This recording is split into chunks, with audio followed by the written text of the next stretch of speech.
ఇప్పుడు అమరావతిలో మీరు బ్యాంకు భూమి పూజ చేయడంపై మీకు ఎలా అనిపించింది? మీకు అసలు ఎక్కడ ఎలాంటి సార్ చాలా సంతోషంగా ఉంది.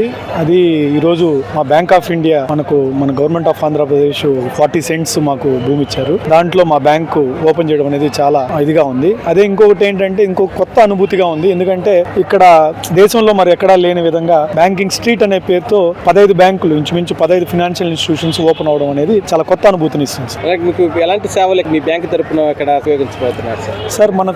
మనకు మెయిన్గా మన అమరావతి అంటే రైతులు ఇక్కడ ఎక్కువగా they have given there land pulling కూడా ఎక్కడా లేని విధంగా ఇక్కడ జరిగింది. సో ఎక్కువగా మనము అగ్రికల్చర్ రిలేటెడ్ ఇన్ఫ్రాస్ట్రక్చర్ డెవలప్మెంట్ కానీ ఎంఎస్ఎంఈ చిన్న ఉద్యోగస్తులకి దీనికి కానీ అదేవిధంగా హౌసింగ్ సంబంధించి కానీ మేము ఇక్కడ నుంచి సదుపాయాలు మేము ఇస్తాం. సార్ ఇప్పుడు చంద్రబాబు నాయుడు గారు ఇలాంటిది బ్యాంకింగ్ మొత్తానికి మీ బ్యాంకింగ్లందరికీ ఒకే చోటన స్థలాలు కేటాయించడం రాజధానిలో మీకు బ్యాంకింగ్ మీకు ఎలా అనిపిస్తుంది? సార్ యాక్చువల్గా మన అందరికీ తెలుసు చంద్రబాబు నాయుడు గారు ఒక విజనరీ.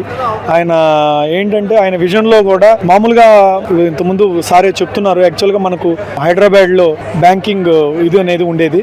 అక్కడి నుంచి ఇక్కడ ఒక బ్యాంకింగ్ స్ట్రీట్ అనేది ఒక కొత్త విజన్తో ఆయన డెవలప్ చేసి ఇవ్వడాన్ని చాలా ఆనందంగా ఉంది. అమరావతిలో ఎలాంటి డెవలప్మెంట్ ఎలా ఉంది, ఎలా కనబడుతుంది సార్? డెవలప్మెంట్ కూడా బాగుంది సార్. డెవలప్మెంట్ కూడా బాగుంది. ఇప్పుడే ఈరోజు బ్యాంక్స్ కూడా మేము ఓపెన్ అయ్యాయి. సో డెఫినెట్గా డెవలప్మెంట్ కూడా బాగుంది సార్.